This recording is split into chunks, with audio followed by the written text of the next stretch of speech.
Greetings and welcome to Productive DeFi. So in this lesson, I'm going to show you how we can save even more on network fees by simply using another network. So in the previous lesson, we used the Ethereum network. And now what I'm going to show you is, you see how we have the Ethereum network market here selected? If I click that, what we can see is our lending and borrowing protocol on Avi actually supports all of these other markets. So we can choose a different marketplace to use. Now, what are these different markets? They're actually just different blockchains. And so every blockchain lives on its own network because they're kind of disjointed from each other. They're separate networks, right? They exist independently of each other because, Ethereum was the first one. And then a lot of people came in and they thought, there's some improvements we can make in certain areas of the blockchain technology that can make it faster, can make it cheaper, all that good stuff. So Ethereum acquired several competitors, actually hundreds of competitors. And but we only have several listed here on the available markets for this lending and borrowing protocol. So it only supports some of them, some of the most popular ones. And so we're going to try using a different network to see if we can save some fees. So I'm going to move a little bit at a faster pace in this lesson since you're already familiar with a lot of the concepts. And this is kind of a very similar lesson to the one that I did before. But this time you're going to see how we can use a different market. And you're going to see, I'm going to show you a trick in Coinbase that a lot of people that are newer to cryptocurrency are not aware of when it comes to using Coinbase. So let's just jump right into this and let's just start. Let me just showing you some examples because everything will make more sense. So last time we lent out the DAI to get a higher yield. You can see that today the yield went down to 7%. Still really nice, but the yield did go down. But let's go ahead and for a one-to-one example, let's go ahead and do the same example that we did before, but this time we're going to use a different network and I'm going to show you how much we can save on fees. So let's go to Coinbase, and what I'm going to do is same thing. I'm going to need to acquire the DAI coins again because I think I used them all up. So I'm going to go ahead and I'm just going to convert some of the USDC that I have over to the DAI, and let's grab another 100 of them or so. And now what we're going to do is we're going to acquire those, and once we have them, I'm going to send them over to our MetaMask wallet because right now our MetaMask wallet doesn't have any remaining. We already put those into the protocol here, and I'm going to show you, we're going to do things a little bit differently. So check this out, ready? So I'm going to go and I'm going to send our DAI. So let me select that. And I'm going to send that to our MetaMask account because again, we're trying to get it off Coinbase into our MetaMask account. I'm going to copy our address just like we did before. Repetition is hopefully helping ingrain this into your mind.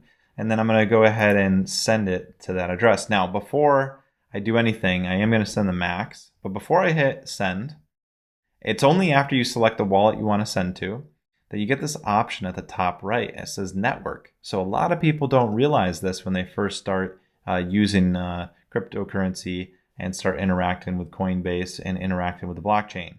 But you're going to level up today and you're going to learn how you can save a lot in fees. If I don't use the Ethereum network and I use a different one instead, you can see that I can transact the DAI coin over a couple different protocols.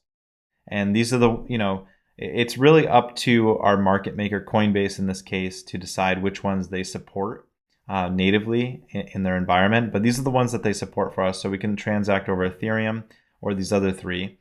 And if any of these other three, which I believe all three of them are, supported by the place that we want to send them to, which is Avi for our lending and borrowing protocol, you can see here that it supports these blockchains. So instead of sending things like we did last time over Ethereum, which was the default, that's something I didn't point out last time. It was hidden up here on the top right. That was the default network. And the reason I did that last time was to show you how expensive the fees can be. And this time I'm going to show you how we can do a lot better than that. So what I can do is if I was to go ahead and I was to do like a preview send, you can see that it's going to say like the network fee is $1.78 for Ethereum. Well, what if I come back and I switch the network over to this network and I went to preview the send? What would the fees be there? Well, it's 17 cents. So that's an indication that sending it over this Arbitrum network has much cheaper fees. What about the other ones? Let's check those out while we're here. And let's see if I was to do like a preview send. 2 cents. 2 cents. So 2 cents that send it over Avalanche, which historically has always had a history of being very, very cheap. That's probably going to be the cheapest one, but let's just check out Optimism and let's see if we can be very optimistic and get cheaper fees. Let's see. 16 cents, but still much better. Everything is virtually about 10% of the fee cost of Ethereum network. So we can certainly tell that our fees are going to be much cheaper. Let's try sending over Avalanche, since that one's only going to cost us 2 cents. So we know now that the network fees on Avalanche are much, much cheaper than they are on Ethereum. So let's go ahead and let's send that.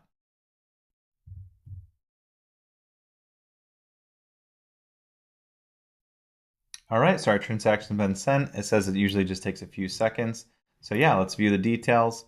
And yep, it says it's completed. So we actually should have our funds already over in our MetaMask wallet. So let's go check that out. And let's go into our wallet and let's look. Now this is an important lesson. So take this in. Now this could scare you if you're newer. We're not seeing the funds, but it says it was completed. But now I'm going to show you, just like in Coinbase where you can select a network, and just like in our lending and borrowing where we can choose a different network, we also can change our networks inside of our MetaMask account. So we don't see the DAI coins because we are currently set up to be using the Ethereum network. So if you see here, if I hover over this, it says Ethereum mainnet. What we can do is we can actually come in here and we can use other networks. So we'd have to add another network. And then what we could do is we could add the Avalanche network C chain. So if I do that, I add this and I approve it, now we can switch our network. Let me show you, this is kind of like, this is somewhere you don't typically use. Usually you're inside your MetaMask account. So let me show you from the MetaMask dropdown now that I've added it. We can change our network by going to the top here. And now that we've added it, it shows up in the list. So we can choose Ethereum, we could choose Avalanche, and over time you're going to acquire many, many more on this list because you'll be using a lot of other different networks. So yeah, let's switch over to it and let's go into here. Let's hit got it. And then let's try refreshing this list. Okay, so I don't see our tokens yet, but we did send over that DAI coin there. So we can view that on the block explorer. And I just want to show you here that it has Snowtrace. So Snowtrace is kind of like Etherscan, but so Snowtrace is basically the blockchain explorer of Avalanche. So it's just like Etherscan, you're going to see other blockchain explorers with the same concept. So what we can do is we can come in here and we can investigate, and we can see that our transaction was successful. So what we want to do is we just want to make sure that we add this coin to our wallet, because right now it's not showing up. And it's looking like refreshing is not working. What we could do is we could go ahead and we could click import tokens. So we can import tokens by putting this token contract address. So what we can do is we can come down here and we can locate this contract, and it has a nice convenient button to just copy it. So let's copy that and we'll go into our MetaMask and we'll do import tokens, and we'll go ahead and we'll paste that. And then we can just hit next. And then, and again, I did this by using, I clicked on view on block explorer to make sure that I definitely ended up on the correct coin contract, because that's the easiest way to navigate to it. Make sure you don't accidentally end up on the wrong contract. So yeah, I just did import, I paste that in here, and then we can just go ahead and hit next, and then we can click import. And so this is an important lesson because I don't want you to ever panic if you feel like your funds don't show up. It's not that your funds don't show up, you just have to import the tokens that you want to show in your MetaMask wallet. And so the way that we do that is, one, we have to make sure we're on the correct network that we're sending them through. So now you can see we're using a different blockchain. We're interacting with the Avalanche blockchain instead of Ethereum. So how cool is that? This is the first time that you're possibly interacting with a new blockchain. So that's really awesome, awesome time. So yeah, so we're interacting with the Avalanche blockchain. And then to import our tokens, you can just go ahead, and if you make a transaction, you can go to the blockchain explorer and get the correct contract address for that coin. And I showed you exactly the easiest way to do it is just go view the transaction on the blockchain explorer and then copy that contract address. And then you can easily connect your coins to your MetaMask wallet. So we are all set to go. Now what we can do is, if we come back over here to our lending protocol, instead of using the Ethereum market, let's switch over to Avalanche. So we switch over to Avalanche and we can see that our coin is available to supply. And we can earn a 7.43% yield. That's still really great. I mean, that's not as good as the 11% we were getting yesterday, but that's okay. It's still a very high return, and these things fluctuate.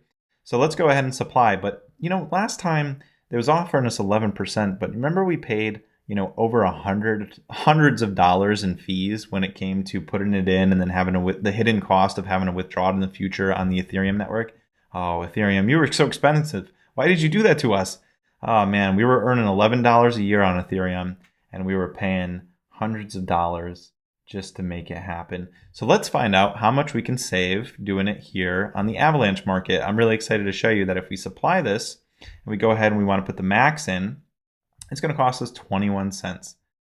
So if we are earning 7% interest, that's roughly on $100 here, we'll call it $7. So we can earn $7 a year now, and our fee is 20 cents.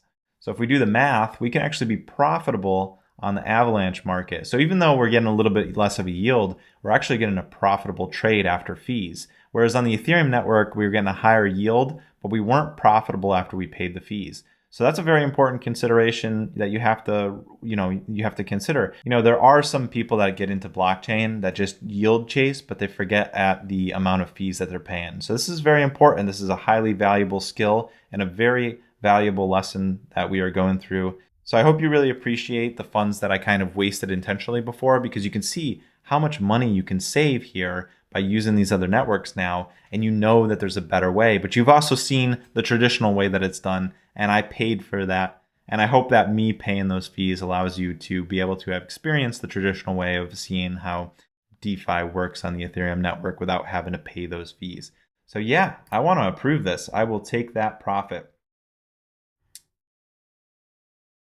Let's go ahead, let's hit next, and insufficient funds for gas. So if you remember, I had mentioned previously in the Ethereum lesson that one of the mistakes that we can traditionally make is that we forget to fund our wallet with the coin that is the driving force behind the network. So what is the main Avalanche coin that we need to pay the network fees in? Well, you can see here that it's expectant AVAX. That is the Avalanche coin that runs the Avalanche network. So just like before, when we were on the Ethereum network, we needed ETH to pay for fees. Now that we're on a different blockchain, we need AVAX to pay for the fees on the Avalanche. So we need the Avalanche coin to pay for those fees. So again, I hope that the repetition here is helping you learn this and ingrain these lessons. So let's head over and let's get that coin. All right, so we're going to buy some AVAX. And we have some Avalanche. I'll send over 50 bucks. I don't even really need that much because the fees are so cheap. I'll probably just buy $10, honestly. All right, so let's buy that. All right, so I'm just gonna go ahead and I'll take the address that's on my wallet. I'll copy that over here. I'll put it in to send to the recipient, which is myself. And then I'm just gonna send the max amount over and I'll hit preview send. We can see that the fee is just a penny to send it across the Avalanche network. So not bad, let's send that over. All right, so that $10 of AVAX have been sent over, and we should see that in our wallet. Now, anytime you're dealing with the market coin, the one that is the main coin that's part of the blockchain, it's pretty much already sitting there. MetaMask knows that that's, it pretty much knows that you're going to need it for the fees, so it always includes it, right? It's the main coin on the blockchain. So yeah, so we have that in there now. So let's go back to our lending protocol. And again, we're not going to try to earn a yield on AVAX. We're just using it to pay for our fees. So let's go ahead and let's supply. We're going to supply the max. We're still paying 21 cents and we're going to be earning a 7% yield. So we can earn, over $7 a year on this $100.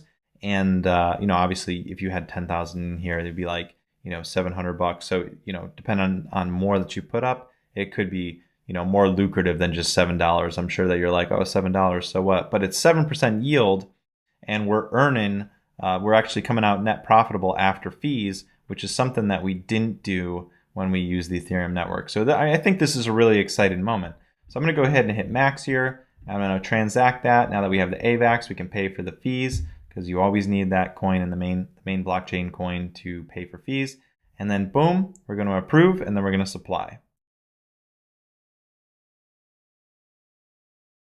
So the confirmation is just 19 cents, so we're just going to pay that. Very, very good. and it's just refreshed. So we're going to confirm. Okay, so check this out. Congratulations. We are now officially profitable. So before we were earning a higher yield, but we were unprofitable due to the fees. And now for the first time in this course, we are officially profitable. We are earning a 7.43% yield on $100. Roughly, I'm just rounding up, but call it $100. And we paid 20 cents in fees, which means we are going to be net profitable here. And this is the first time we are net profitable in this course. So how amazing is that? I'm just going to clap. I know it's kind of strange. Congratulations, we are officially profitable. All right, I know I'm getting a little crazy. I'm getting a little excited, but there is so much more to do. There is so much more to learn. Now that we've learned how to be profitable, something that a lot of people that get into DeFi make the mistakes of paying too much in fees and miss out and don't actually really get ahead. We are officially up to speed. We are ahead. Now it's time to take it to the next level. So in the next videos, let's go to the next level. I mean, I'm going to teach you some more concepts, some more terminology, how to use different protocols, and we're going to learn how we can even drive our yield further. We're going to learn about liquidity pools, and we're going to learn about how we can yield farm. And we're going to put that all into practice. We're going to be hands-on. You're going to see it in action. And I'm much happier now that I don't have to make videos where I pay very expensive amount in fees. Again, I really hope you appreciate that, because I could have just said, hey, this way is going to be really expensive, do it this way. But I think that learning experience is something that's going to be ingrained in your soul now. And you know what? You're not going to make that mistake by accident by paying those high fees. So now you are educated with the knowledge of how you could jump into DeFi theoretically and be profitable from day one instead of having to navigate those tricky situations with those fees. So again, with Coinbase, when you are sending funds, after you select the address and the funds that you're going to send, you'll have the option to choose the network that you want to send over. And this can help save you a lot in fees. And you can also see that they have a special offer where the USDC is free to send over all networks now. And so in future lessons with the DeFi protocols we interact with, we're probably going to take advantage mostly of these other networks instead of Ethereum because the fees will be less. And so this just goes to show, right? I don't need a lot of money. So if in the Ethereum network, I need to have lots of money because the fee might be $20, right? So I need to have lots of money to kind of make sure my yield outperforms the $20 in fees that I'm paying. But here you can see how now I have the capability to take less funds, $100. I could have even used $50 or $20, and I would have been outperforming the amount in fees that I would have paid, right? So yeah, so theoretically, if I was to put in $20 and I was to earn a 7% yield on that, then I would be earning $1.4 on my money, and I would have paid 20 cents in fees. So yeah, even like having just $20 here, I could have been net profitable over the Avalanche network. Whereas with Ethereum, that would be virtually impossible. I couldn't even get profitable in the Ethereum network by investing $100. In the Ethereum network, to make up for that $20 fees, I would have had to been put in like 10,000. I would have had to been putting a lot more to justify it, basically, is what I'm trying to say. But you can see we are now armed with the knowledge to actually be profitable with even like $20. So, I mean, that's really amazing. So I think that's a huge accomplishment. So congratulations. I hope that you enjoyed this video. I hope that you're enjoying this course. I hope that you're loving everything that's going on. And I hope that you're going to be jumping in soon and joining that community that we have on Discord and taking advantage of all the benefits that we offer at Productive DeFi. And there's so much more to come. All right, so I'll see you over the next videos where we're going to learn even more about DeFi. I know, right? There's so much more awesome stuff that we're going to do though. All right, I'll see you over there.